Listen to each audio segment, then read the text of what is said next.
Assalomu alaykum. Bugun sizlarga tovuqli kotletimizni pishirish jarayonini ko'rsataman.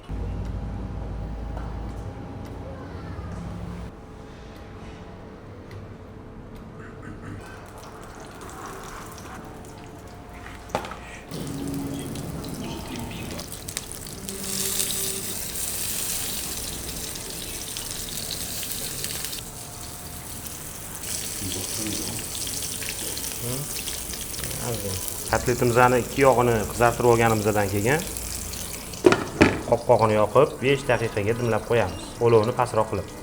Yarim tayyor kotletlarimiz tayyor bo'ldi. Podachasiga o'tamiz.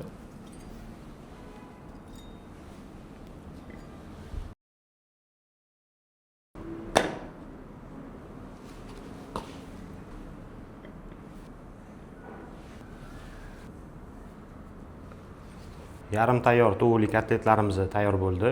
Yoqimli ishtaha.